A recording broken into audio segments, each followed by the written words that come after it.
Welcome, friends, to the magic morning mood. I am here. My name is Count Ron Scott, and with me is me, master. It's me, Clive Igor Davis. oh, hello, hello, blah blah blah blah. Oh, Right. Hi, welcome to the Magic Morning Wood. Since as our you last episode, Ron had a stroke. I can't feel the left side of my body. Apologies to all stroke victims listening. Yes. As you may have guessed from our well thought out and rehearsed introduction, we're doing we're starting with a vampire-based movie today.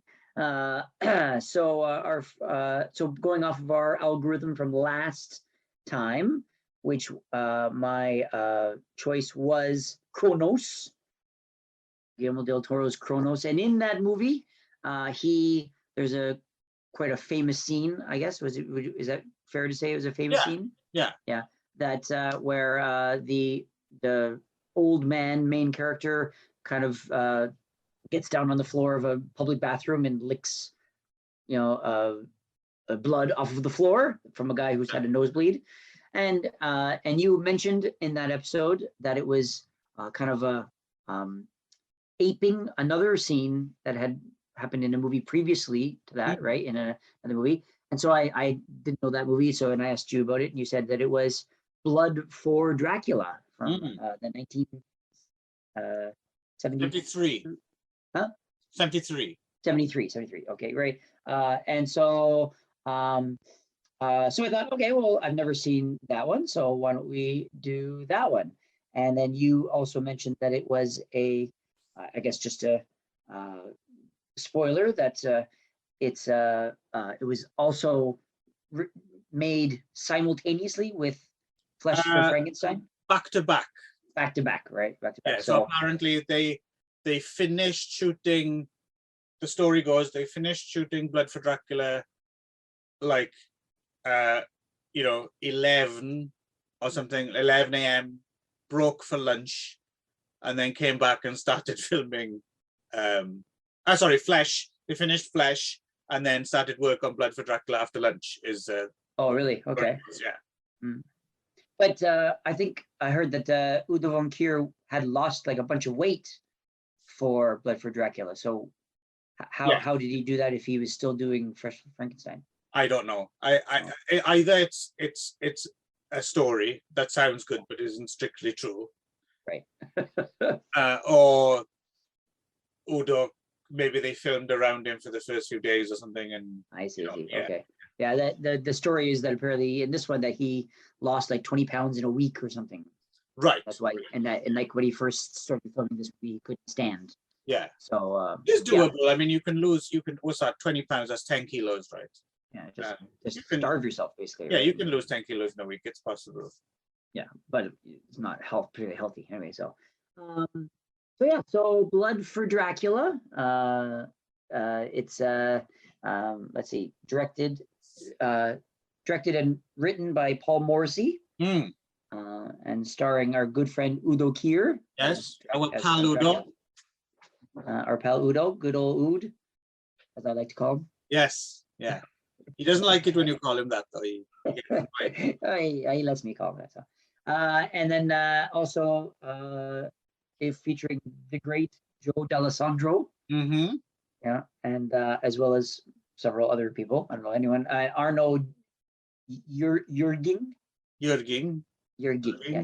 Is that right? Yeah. So, and a bunch of other people. Anyone else that's famous in that movie? Yeah, well, there's Vittoria De Sica and Roman Polanski. How could you forget Roman Polanski? Right, Roman Polanski had a cameo there, right, for a bit. Yeah. I forgot about that. Anyway, so this particular version of Blood of Dracula stars Udo Kier as the Count, and he's very, very weak. Hasn't had a good feeding in a while. Yeah. So he and his servant Arno Jürgen and Anton decide that they're going to go off in search of some virgins. Because I guess this version of the Count Dracula needs virginal blood in order to he can't just have any blood. It's got to be from virgins, right? So otherwise it makes him sick.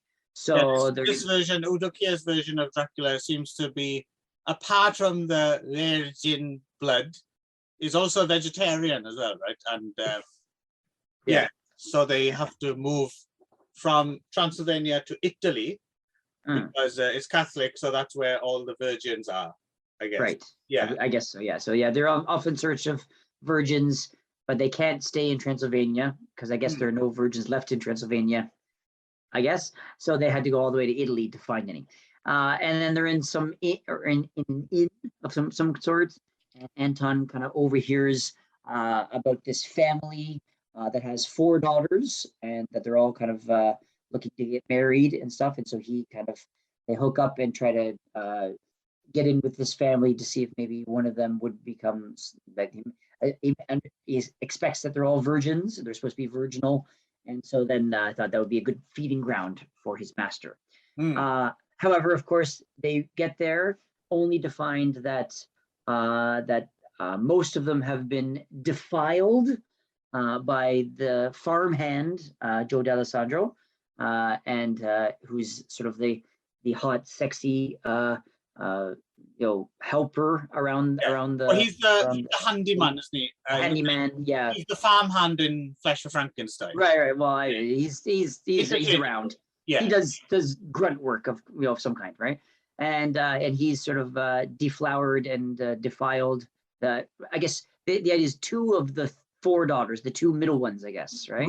Right. And then the oldest one is apparently not worth his time and apparently is supposed to be kind of, I guess, not much to look at. And then the youngest one is ostensibly 14, they say, although she looks exactly the same age as the rest of them. they're all exactly, they all look exactly the same. It's really hard to tell apart. And they all have vastly different accents. And so then Dracula picks one and then tries to feed on her, and she promises, yes, I'm a virgin, and he feeds on her only to find out that she was lying. And then, complete with like green filter, he gets sick and then vomits up blood. And then tries the other one, same thing happens. And then Joe tries to he's literally being cock blocked by Joe. Yeah. And so Joe tries to defile the youngest one as well, because like, well, we better do it before he gets you too, right? So, and then he kind of gets the oldest one a little bit, who hasn't been defiled, but I don't know, did he feed on her? She kind of follows him, but yeah, I think it's intimated that she's eventually become under his spell, right? So she's under his spell, but I couldn't tell if he had fed on her or not. Think so. I think that's how it works, right? I think you have to have been bitten to be put under his control. Okay, right. Well, they don't play around with. I mean, it's not the traditional. Yeah. I mean, he's walking around in sunlight. He doesn't like light. It doesn't. He just puts his hat over his head, right? Over his face, right? Yeah. And crucifix. He just takes there's a crucifix on the wall, but he just takes it off and goes, "I don't like this room." Yeah, just puts it in the drawer. Yeah. And then, of course, it all leads up to a spectacular climax where Joe D'Alessandro, step by step, cuts off each of his limbs one by one, and then how does it end again? Well, he gets staked and then staked, and the end. It reminded me a little bit of the scene in Monty Python and the Holy Grail, the Black Knight scene. Yes. Only a flesh wound. Yeah, which was yes. Those not your arms off. Same thing, right? He just kind of hops around on one leg and stuff. Yeah. So Yeah, and then only slightly less comedic in this. Yeah.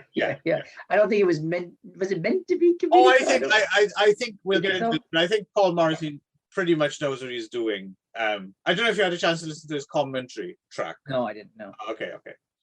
But anyway, so yeah, that's essentially what happens in Blood for Dracula. How many times of a viewing was this? This is my first watch, so how many times have you seen third or fourth time, maybe. Third or fourth, yeah. I was quite surprised at how it held up as well. I kind of enjoyed myself. The one element we haven't mentioned, we probably should mention, because both of these films were, so it's Blood for Dracula and Flesh Frankenstein, but they are both also AKA Andy Warhol's Dracula and Andy Warhol's Frankenstein, because Andy Warhol was one of the, it's like a US, they're both US, Italian, French co-productions, and Andy Warhol along with Carlo Ponti produced them. So, and as well, Paul Morrissey and Joe D'Alessandro as well, they come from the Warhol factory. Right. They come from. But I guess Warhol actually had very little to do with his actual. Oh, absolutely nothing. Just his name on it, basically. Yes, yes, he lended his fame, and I guess a certain amount of money as well. I don't know if it would have been as a favor or just a pure business deal with, because I think Paul Morrissey, I can't remember if he had become Andy Warhol's manager yet or not, but he was his manager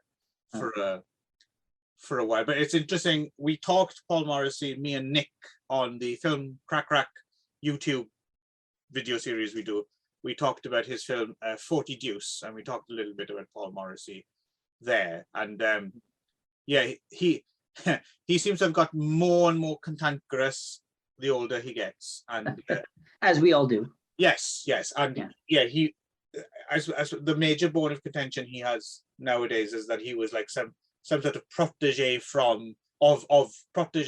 Warhol's, or that he learned everything under Warhol, or that even that Warhol made those films, and he's like no, it was just we were like we were just associates, right? All that stuff it's my work, and it wasn't Warhol's influence. It's it's something he's getting more and more wound up about.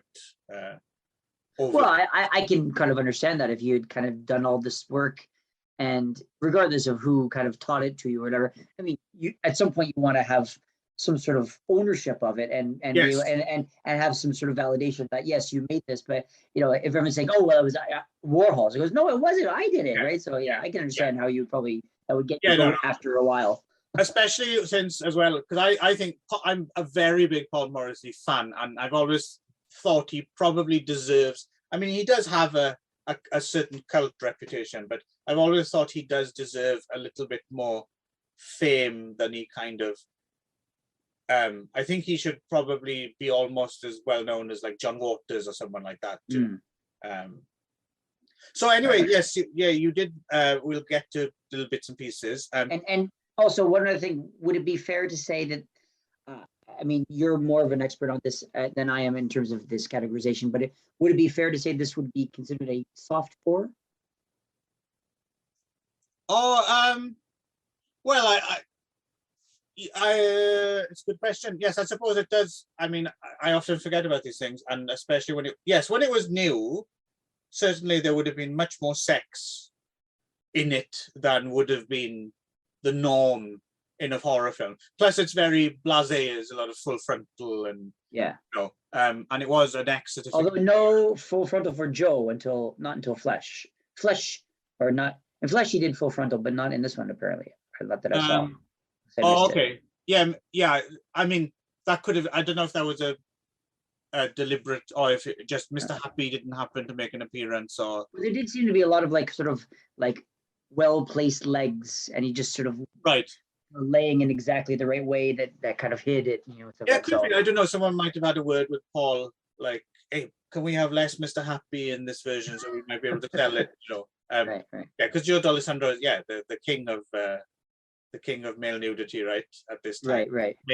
Major gay icon as well, right? Joe D'Alessandro. Yeah. I do want to say I actually I was not that familiar with Joe D'Alessandro, but I have to say I'm always a big fan of people who go the extra mile on their IMDb biography. Okay. Like most people on their IMDb biography, like the bio, they just sort of like, born and and did this movie and did this and then grew up here and did this and blah blah blah and this background. Joe D'Alessandro's biography starts like this: Joe D'Alessandro's still hanging after battles with drug addiction and alcohol, brushes with the law, 3 broken marriages, and numerous love affairs, plus the suicide of his only sibling Bob. Right, like it's like it just draws you in there. It's like a full story. He wrote it himself. You would guess probably, right? So yeah, I would, or at least someone who knows him well, I guess, right? So he's fascinating, Joe D'Alessandro, I think, because he's one of those kind of film stars as well that in a good old-fashioned style in a way, even though he kind of comes from the underground, it's that mix of like he's old-fashioned in so much as he's just kind of coasted along on being himself and his looks, right? Like Joe D'Alessandro never seems to have really taken an acting class or played anyone other than Joe D'Alessandro, or done an accent that isn't his own accent. Or... He was the only like American in the entire movie that somehow didn't even try to do it. Yeah, so like, but he does it well. Somehow, he has a certain screen presence, right? He's Joe, right? Yeah. Yeah, exactly. Yeah, and of course he is the little Joe never once gave it away from Walk on the Wild Side, right? Walk on the Wild Side, yes. Yeah. Right, yeah. So anyway, so what were your thoughts on this movie in general? Well, before we get to that, just as well, so because this is the way the connective tissue was the licking the blood up. Was the licking? Right. Yeah. So in this case, it's as you said, after Joe D'Alessandro defiles the younger daughter. It's interesting that so he does that because he's. So was it meant to be her like virginal blood? Was that what it was? Yeah, I think dripping on the floor, and then Dracula gets down on all fours and licks it up off the floor. So you can see the connection with Kronos there, right? And, right. Yeah. So a little bit further, right? Well, yes, but I mean, where the blood came from went a little bit further. But I thought that Kronos, it was more of a close up. So I thought it was, to be honest, I thought Kronos kind of had more of like a punch to it because this one, there was more of a wide shot, right? So yes, so it was very far away, and so it didn't have whereas Kronos, it was like right there, and you saw his like tongue come out and lick it up. It was a little bit more of like I don't know. I felt more of an impact from that one, and maybe just because I saw that one first. Right. I think that there's in the Kronos as well. There's a juxtaposition because it's in that like otherwise, white kind of immaculate bathroom, right? Right. Yeah. No, they're both just interesting. This one was just in like a castle floor where they had just been doing it, right? Basically, where they'd just been standing it, right? So, but conceptually quite outrageous, as is a lot of the stuff in this movie. I like that. Yeah, so he's like, because Joe D'Alessandro's character is interesting as well because he's kind of like he's some kind of revolutionary socialist, right? He's waiting for the revolution to come and kill the aristocracy off. So his fucking of the four of the daughters is it's kind of like it's a political act for him. Yeah, exactly. It's not necessarily all about sex. He just likes the idea of showing these aristocratic girls a thing or two, and then he has some great lines too. Like he just talks to them like they're just like come on, who was like you, right? Yeah, he's great fun at this, and I like the fact so he's such a great anti-hero as well. So on the one hand, he's like, he's saving her life by taking away her virginity, but at the same time, he's also just a predator, isn't he? And it's notable that after he's done that later on, when he mentions to the older sister that she's still a virgin as well, he doesn't offer to take her virginity. Yeah.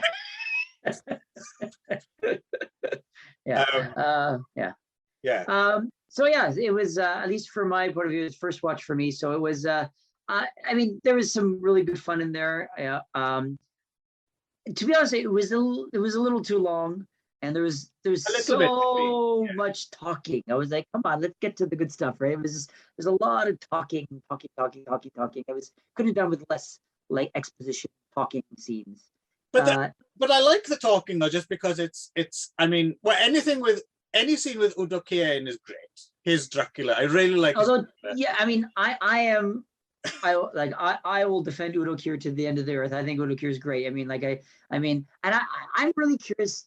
I mean, I don't have certainly don't have the time, but I'd love to do just a career retrospective of Udo Kier. Like that guy has done some crazy shit in his life. Yeah. You know, I just finished The Kingdom where he was this big giant mutant baby. You know, and that guy has done it all, right? So and he's, in the words of Joel D'Alessandro, still hanging as well, right? Still hanging, yeah. So that guy is I think he is really is like, I mean, I guess same thing is he's sort of like a underground kind of character actor, but I think he's not as famous. I wish he should be more famous than he is, right? Yeah, yeah. That would be worthwhile as well, I think, definitely, if you just watch everything in Udo Kier's.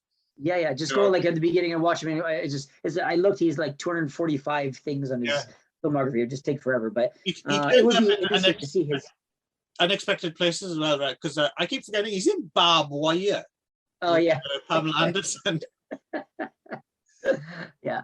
He's got to pay the bills, right? So I guess, but but to be honest, you can really see how this is like the beginning of his career. Like you could see where he hasn't really quite gotten all the beats of acting yet. he's still trying to figure it out a little bit. So he's still like a lot of the line readings in this movie are like really wooden, and the dialogue's pretty, kind of stilted in writing and stuff. And so, but I guess that's not really the point of this movie, I guess. Well, I think it's supposed to be like that as well, to a certain extent, right? I mean, I'm that's kind of a bit of the Morrissey touch, I think. Right. I guess he likes that. He likes that kind of stuff. Like he's not necessarily that interested in realism. He's no, I guess in a certain kind of. He's interested in characters and interesting faces, because he shoots it very like an old Hollywood film. There's a lot of like very unnatural light, and and even though a lot of it's shot on location and it looks shot by Luigi Cuvier, I think, and it looks nice. It looks very beautiful. No, it's a very well done movie. Yeah.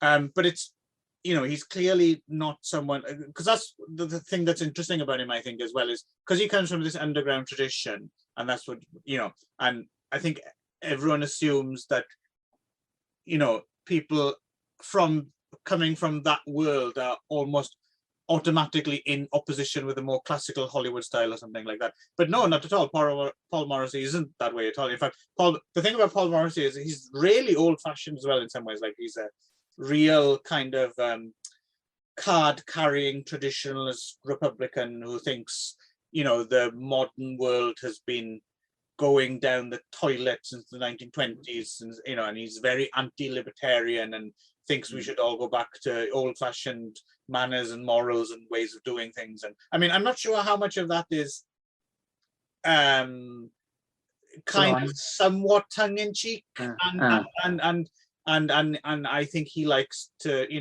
prod and poke and say things. And there's a certain element of that, but on the other hand, he's also kind of quite serious about it. And as I mentioned before, he's gotten crankier and crankier. You should go online and or in YouTube look up Paul Morrissey interviews, or he's always a lot of fun. He's a barrel of laughs to listen to. Right. But it was also interesting to see Udo Kier so young. He has a very he's a very interesting face, definitely, when he's young. Yeah. So he's very beautiful in a way, really. Yeah. But this would have been, I guess, about 2 or 3 years before the other Udo film we did a long time ago, Spermula, of course. Right. Yeah. Which is kind of his other Dracula, I guess. I guess, yeah. Yeah. And it was fun to see. Also, I found it a little difficult because everyone had a completely different accent, so it was a little difficult to follow what everyone was saying sometimes. I finally broke down when watching Flesh for Frankenstein that I finally just broke down and downloaded the subtitles just because it was, Okay.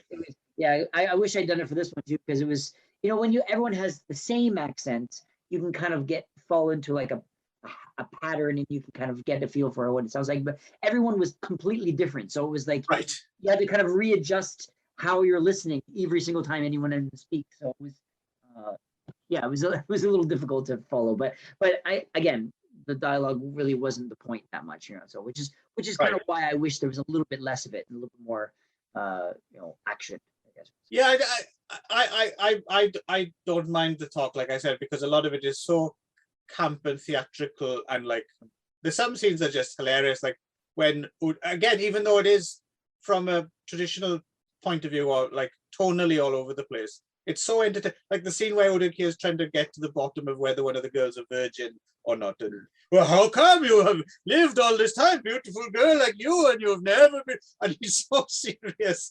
And I know, I've well, it must be. Are you a virgin? And he's just interrogating all that stuff's just hilarious. I think it's just really, really funny.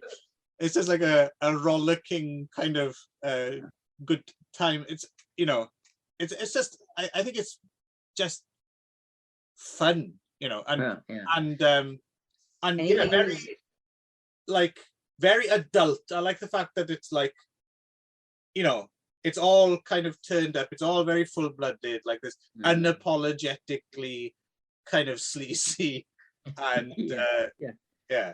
Well, and also he really swings for the fences when he has this sort of like blood like fits. Oh, like like when he's actually like vomiting up the blood, and like having like going into like full seizures because he's like either needs the blood or he's having a bad reaction to the non-virgin blood, right? It's like he like it reminded me of I can't remember what was the movie we did not too long ago with the really famous with the girl in the subway.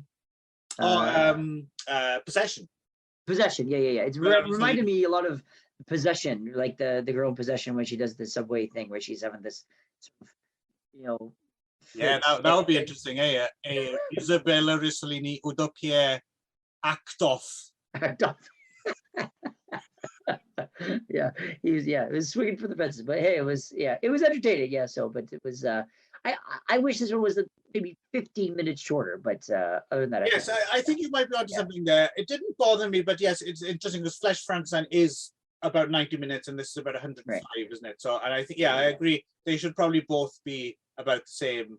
It's about a 90-minute like kind of stretched out a little bit. So I just wish it could have been cut a little bit, but. Roman Polanski, as we said, as a cameo, as like a townsfolk guy in the bar who plays this do what I do game, right? When he's which he reprised. He did it again in his film Bitter Moon. He does the same thing. It was funny. Which I think he was filming simultaneously. No, Bitter Moon was years later. No, they say he was in Italy filming the film What, apparently. What? Oh, okay. But apparently yeah, but apparently not. Apparently he wasn't actually shooting that at this time. Oh, I see. Okay. Yeah, who knows? Again, there's a few stories around. Right. And the other thing that surprised me is that so Vittorio De Sica, the kind of the famous director of Bicycle Thieves and Umberto D, and kind of art house royalty again. He's in this playing the patriarch of the family, right? And he's kind of fun. Apparently, he wrote some of his own dialogue in the commentary. Paul Morrissey was telling him how he wrote some of his own dialogue, which is kind of interesting. And he's kind of fun as well, right? Like he's like he's very much like a Dracula, 3 syllables. Yeah. I like it. All his stuff is quite amusing as well. Yeah, where he's like, I really like the sound of that. Yeah, that voice. Yeah, the whole thing about that. Yeah, so it's kind of interesting to see that because everyone thinks of De Sica as like, oh yes, these serious art house masterpieces, and all this. Just to see him just kind of having fun. Yeah. Carlo Rambaldi did speaking of Possession again, actually, Carlo Rambaldi did the effects work as well for both these films. And the effects work is pretty good as well. It's good, good old-fashioned kind of proper rubbery, fleshy looking stuff, right? Is it not exactly realistic, maybe, but impactful, you know? And yeah, certainly not with when he drinks the non-virgin blood and the screen just turns green. Well, yeah, that's a lighting thing, though. Yeah, they the lighting, the light on his face. Yeah, it just turns his green. Yeah, so. Yeah. But again, I think it's just both these films actually, but they both just run roughshod over any cracks. It's just, come on, let's just put the show on here. Let's, you know, yeah. But I'm glad you had fun with Blood for Dracula, because I wasn't sure. Until I was watching it back, I thought, oh yeah, I think Ron's gonna have fun with this actually. But at first, I wasn't sure how you were gonna, because this is a kind of a borderline case. I thought for you, maybe you might go. Well, I mean, we'll get onto it, but I think I did enjoy Flesh for Frankenstein a little bit better, a little bit more. Most people do. Most people do. Yeah. I think in general, it's probably the superior film to the two. I used to prefer Dracula. I used to think Dracula was a better film. But watching them this time, I came to really, actually, I've always really liked Dracula and Flesh for Frankenstein. I enjoyed in parts, but wasn't quite sure why people liked it so much. But this time I had a hoot watching it, and I think I enjoy them both, to be honest. Equally. Yeah. They're definitely a good companion piece. I think this is probably the strongest pairing we've had in a long time. I think in terms of like a connection between the two movies. Right? Yeah, I think it's almost impossible to watch one without it. You've got to watch the other. Yeah, you've got to watch them both. Yeah, they're just, it's like two halves of the same movie, right? I guess, right? So. Yeah. When you said you were doing Blood for Dracula, I automatically thought, should I? I thought it's such an obvious choice, but then you just said, well, why don't we just do both? And I was like, in a way, I didn't actually choose my reaction. You did, right? Yeah. But I went along with it because it was just, you got it, right? But I got it because when I said, what was the name of that movie that you were saying that where he was licking up the blood? You're like, oh, it was Blood for Dracula, which was simultaneously with Flesh for Frankenstein. And I was like, oh, well, that would be his choice then. So that's why I said, well, let's just do those, right? So because I assumed that was just going to be what you would have chosen anyway. So. Yeah, it was just a no-brainer really.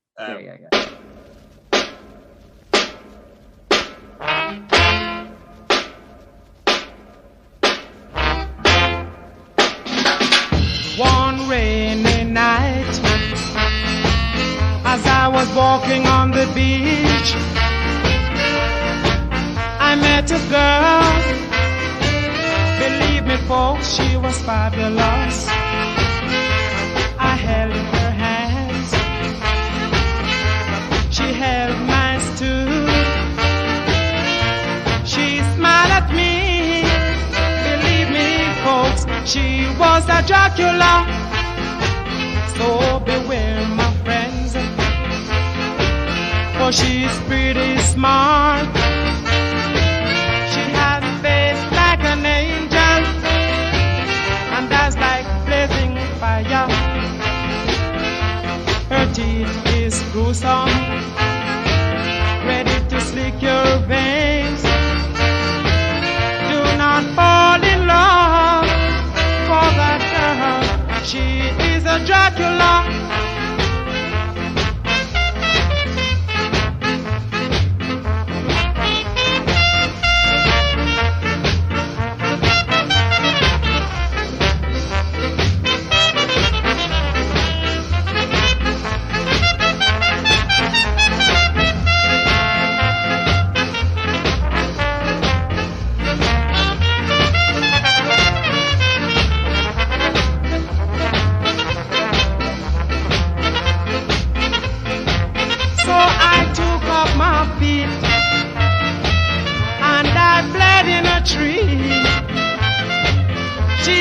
Come down, Zacchaeus. Do I look like a Dracula? Oh yeah, beware my friends, for she's pretty smart. She has a face like an angel, and eyes like blazing fire. Her teeth is gruesome, ready to slick your veins.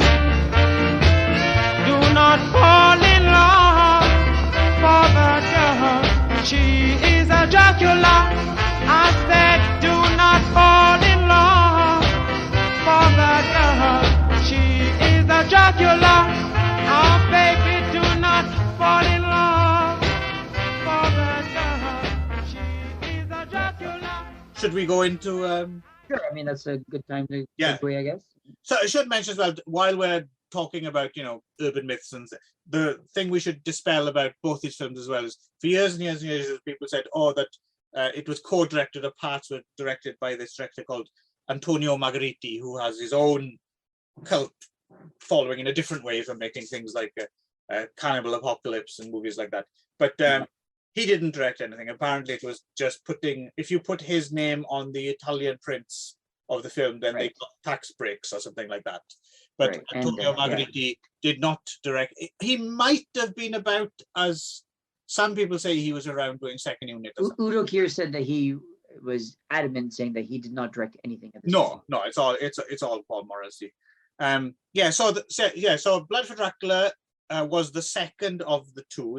And you can kind of tell in a way, even if you do prefer Flesh Frankenstein is a lot more set bound, and it was mostly filmed in Cinecittà Studios. And then for Blood for Dracula, clearly they were out on location a lot more, right? And it feels a little bit more like, even if you don't think the overall result is better, it feels slightly more like they're at ease in their surroundings, and right, like, okay, let's but Flesh of Frankenstein's very set bound, isn't it? So Flesh Frankenstein, as again 73, same deal, same pretty much everything similar cast, again Rambaldo effects shot by the same guy, but this one originally was in 3D, right? Which is something they couldn't do with Dracula, I guess, because of the location. It's much more difficult to control your environment to shoot 3D. I see. Yeah. So this one was originally, I've never seen this. This is one of my dream. I don't give a shit in general about 3D, but there's a few choice titles I'd like to see, in a theater. I would like to see Flesh for Frankenstein in 3D with all its, guts poking out of the screen on towards you. I think the best one that survives watching it non 3D is there's a decapitation with a pair of hedge trimmers. Towards the screen with the hedge trimmers. That's kind of fun. So yes, in this version, I guess Baron Frankenstein is Serbian. I'm not sure if he is Serbian, but he certainly has a lot of respect for the Serbians. He wants to make a perfect Serbian. Yes. Yes, and he kind of lives in this castle and ignores his wife and two kids pretty much. His wife, played by Monique van Voren, who was a champion skater, I think. Okay. And was once one of those names, like she was on, late night chat shows and Letterman and stuff like that. And so I think people knew who, and she starred in Tarzan and the She-Devil back in 1953. And most importantly, apparently, I didn't know this according to the IMDb, she is the person responsible for Christopher Walken changing his name from Ronald. Really? Apparently, yeah. I'd heard the story before because Christopher Walken was a bit of a child actor, right? And in the days of live TV in New York and stuff, him and his brothers, I think his mother would take them, and they'd always need kids on stage, and he tells the story apparently, I think he says, because it was in those days where you'd have cigarette commercials, and you'd have those long-legged women wearing cigarette packet outfits, so cigarettes with long legs, and he tells the story like, some girl with very long legs telling him, "Hey kid, you should change your name to Christopher," and he's like, "Yep, anything you say, mom." Like, I'm gonna do anything. I actually didn't know Christopher Walken's name was Ron. Oh, that's he's Ronald Walken. Yeah, we share the same name. I didn't know that. Yeah. So apparently she's responsible for the name change. Okay. Yes. Anyway, sorry. And I think it's also, sorry, going back a little bit, it's also important to mention that she's not only his wife but also his sister. Yes, that's right. Which was the point that was that confounded me for a little bit because he kept referring to his wife and then he'd refer to his sister. And I kept saying, Right. okay, which one is she? Is she the wife or is she the sister? And then I was like, well, which one is she's the wife? Which one is the sister? Oh, she's the Right. sister. Which one's the wife? And it took me about 3/4 of the way through to decide, she's the wife and the sister. They never really explained it, but you just sort of are expected to understand it. So Ron has led a sheltered life, listener. He's never heard of such well, depravity I didn't in marry all my his sister. days. Yeah. So I just expected if it was both the wife and the sister, it to be sort of have some sort of an explanation or like to set that up because you don't really expect because he kept referring to them separately, right? Because you say, oh, my wife is this, and yes, I love my sister. And I was like, well, okay. So he refers to them like he's talking about the same person, but he's talking about, it sounds like he's talking about two different people. So that was sort of Right. confused me a bit. So Yeah, Udokia in full-on Peter Lorre, Ren Hoik mode here, right? Like, so yeah, Arno Jürgen plays like the Igor character here called Otto. And yeah, it's whenever Udokia yells, "You filthy thing!" It's like, oh my god, it's Ren and Stimpy. It's the live action Ren and Stimpy. You filthy thing, Otto. it is. Yeah, you're right. You're absolutely right. Yeah, I didn't get to that connection, but yes, it definitely is. Yeah, it definitely does. I guess that's probably where it came from, right? Right. It could Do be. do you think that Ren is just like a homage to Udo Kier? Well, he's definitely based on Peter Lorre, right? And I guess Udo Kier is kind of channeling a bit of Peter Lorre. So it might be Peter Lorre's but it's just, especially when he yells, "You filthy thing!" It's just like, wow, it's uncanny, right? That is one point. Sorry, I forgot to mention this during Blood for Dracula too. Is that I want to say I really enjoy Arno Jürgen. I think He's good, isn't he?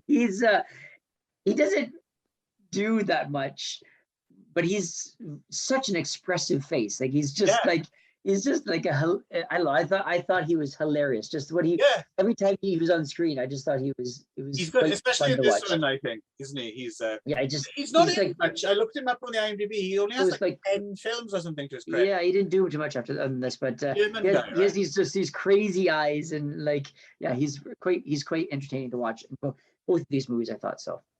Yeah, there's a scene later on where when he's getting it on with so there's a male and female creation in this, right?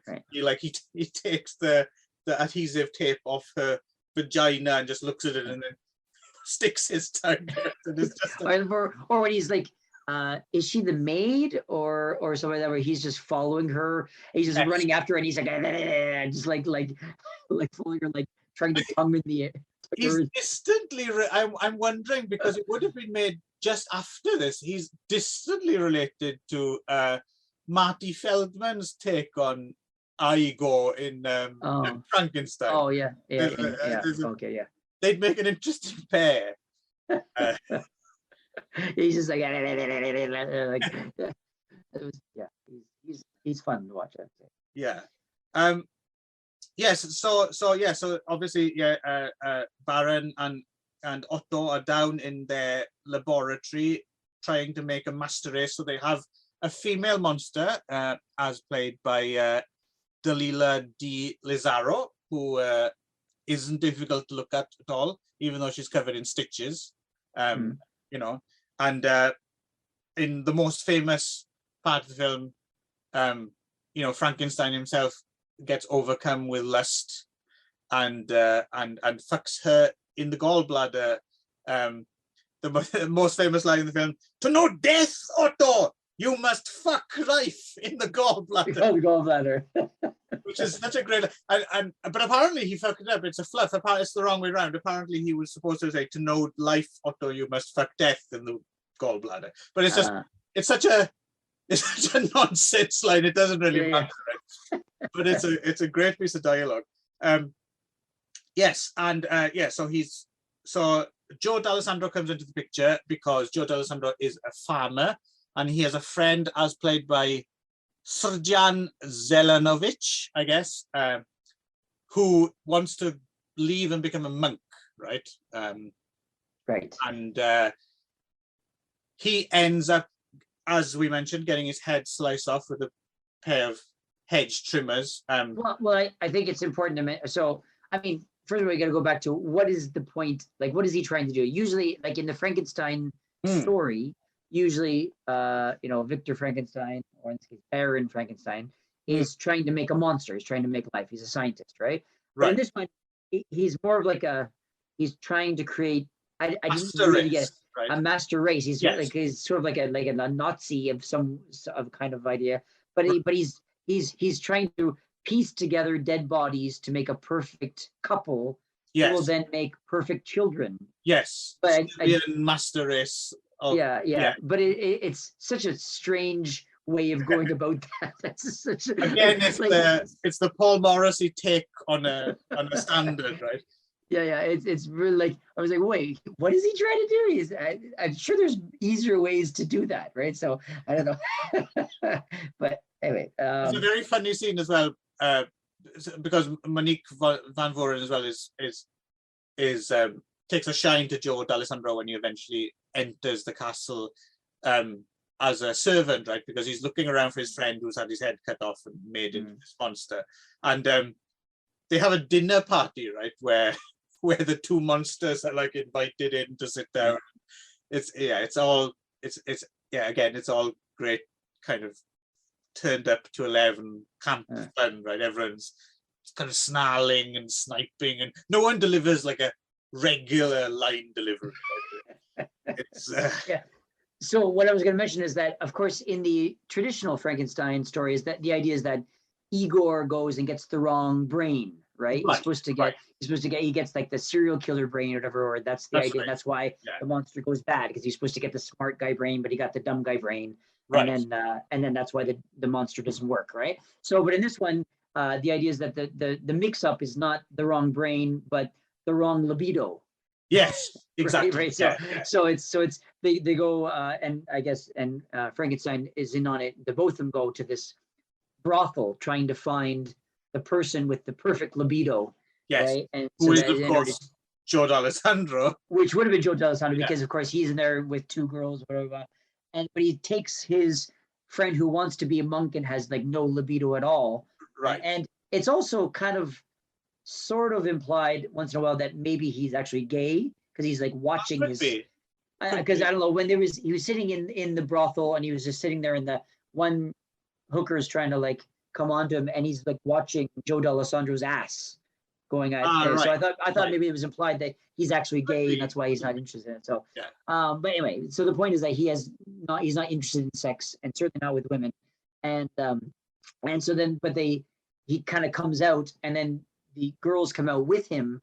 And so the Frankenstein and Otto, it looks like he's the one that taken on two women. Right. So they mistake him as being the one with the powerful libido. And so hilarity ensues. Yes, hilarity. Yes, and there's where the. I do like as well the fact that this Baron Frankenstein is so kind of unscientific. Like, these things are supposed to take, real careful transplants are supposed to take. Yeah. And chops it off with. And goes and picks it up. Look! Otto, I have the head. Should you be waving that about in the forest? Yeah. Like they're supposed to like measure where you have to cut, and so like you have to be careful. It's just like chops. And I like the fact as well that he refers to his creation, the zombies, as well. Yes. For my female zombie. Again, swinging for the fences performance. Well, everyone is really. Yeah. Everyone seems to be having a lot of fun, and sometimes that's code for this is no fun to watch. But in this case, that's not code for that, because I think we're having fun watching as well, right? But it does seem as if everyone's kind of having a jolly good time. Right. There's another very funny scene I thought as well, where Udoki as Frankenstein is getting enraged when he's trying to get them to mate. Kiss him! And she kisses him and he's just unresponsive. Do it! Kiss him! It's just really. Again, I was imagining a little Ren Hoik jumping up and down. Right. I guess that I'd love to see an animated remake with Ren and Stimpy as Otto. Right, yeah. To know death, Stimpson! You must have Clive in the gallbladder. Baron, what should we do? That's not bad. That's not bad.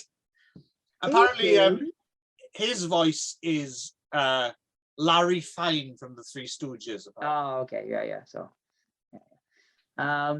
yeah. So anyway, so of course it all goes wrong, and Joe D'Alessandro comes in and tries and realizes something's up, and he tries to find his friend, and he goes into trying to solve the mystery of what's happened to his friend and why his friend is now taller and a monster and doesn't pay attention to him, and ends up becoming the boy toy of the sister wife. Yeah. Because she's sort of sexually frustrated and decides to use him as her. So there's the sex scenes there of that stuff.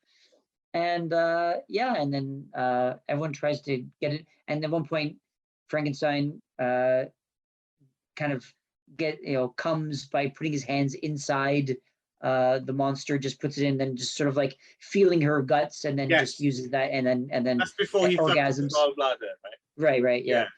And then and then another time Otto like tongues the scar as if the scar that's the I guess instead of tugging the vagina itself, I guess was right, a substitute of her. Yeah, and then there's some good disembowelments, and and I guess there's carnage, pretty much carnage, and and then the two kids, the two children are kind of present throughout the film, kind of in the background, spying on everything, right? Yeah. And I suppose it's implied that at the end the work will continue, right, by these.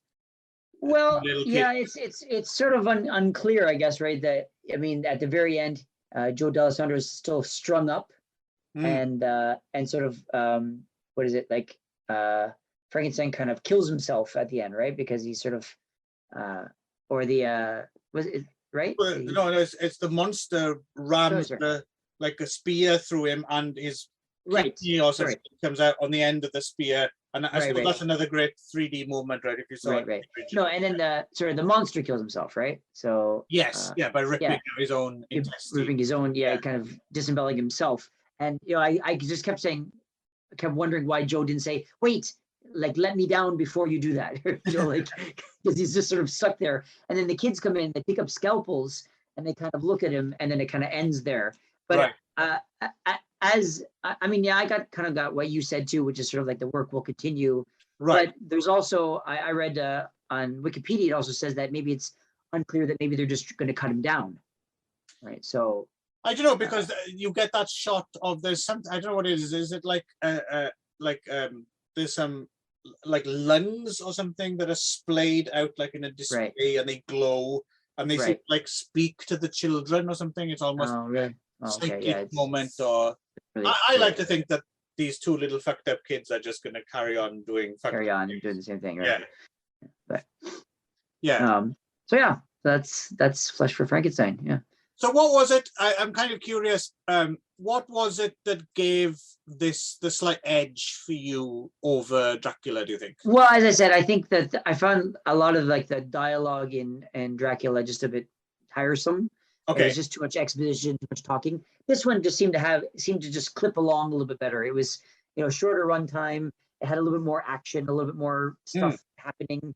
I thought there was less just sitting and talking, and everything was sort of, most of the scenes sort of furthered the plot of some way, or had some sort of action involved. I just think it was more interesting to watch overall. Right. And I think whereas Blood for Dracula, I mean, I guess it was sort of meant to be sleazy and salacious. I just think this one is sleazier, and I think I think that was kind of what made it more fun, right? It was just more, I think it's Blood for Dracula seemed almost like it was trying to legitimize itself with these sort of dialogue scenes, whereas Flesh for Frankenstein didn't really pretend to be anything other than what it was. I mean, it was just This is, it was sort of unapologetic in what it was doing. So no, hats off for Paul Morrissey for delivering, back to back a couple of really interesting takes on horror standards, right? So he dropped the ball a little bit later on. I can't remember if it was directly after. I think it was the next thing he made after these. he went to the UK and he made a version of The Hound of the Baskervilles Okay. with Peter Cook and Dudley Moore, which sounds as if that should be hilarious. But it's not. I don't know. I've had two very different experiences with Hound of the Baskervilles. The first time watching it, hearing how awful it was, thinking, oh, this isn't so bad. And then after thinking it wasn't so bad, watching it again, thinking, oh, this is pretty bad. So I don't know. I'm quite keen to maybe watch Paul Morrissey's Hound of the Baskervilles with you. Was it meant to be funny? Yes, it is. It's okay. a very broad comedy, and Dudley Moore plays Watson with a very Welsh accent, which is automatically funny for me. But Is he Welsh? Do you think so? No.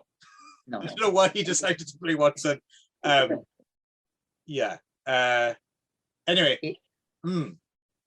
In the original Holmes stories, was Watson Welsh? No.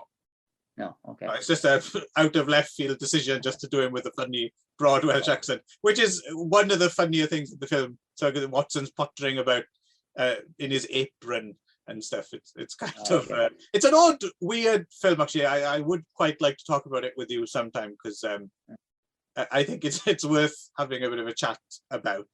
Right. Okay. And it's got like Kenneth Williams from the Carry On films and all these other like luminaries of old like British vaudeville and stuff. It's a weird. It's one of Paul Morrissey's worst films, I guess, but it's still kind of an interesting mess. Right. Anyway, we'll get to that at some point, no doubt. Yeah. So there we go. I suppose that's Fletch Frankenstein, Blood for Dracula, perfect double bill. Yeah. What are you waiting for? Not you, Rod. You've already watched them. I mean, other people. Remember, people are supposed to be listening to this. We forget. Right. I kind of wish that Paul Morrissey had done some other kind of versions of horror standards like this. You know, it would have been right. Have like a whole like catalog of just, you know. Right, Paul Morrissey does softcore, sleazy versions of horror standards starring Udo Kier. That'd be great, you know. Paul Morrissey didn't direct it, but kind of, if you're looking for Udo Kier does Dr. Jekyll and Mr. Hyde. Oh, okay, yeah. That's out there by, if you remember, we did one of his films that wasn't that good. We talked Valerian Borachik, right? When we did, was it Lulu? Oh, yeah, okay. Well, Dr. Jekyll and His Women is another Borachik film, which is a real winner. So, yeah, maybe we'll talk about that one day as well. Sometime. But until then, yeah, I think we're out of here, right, Ron? Yep. Blah. Goodbye until we meet again, my friends. See you. Bye.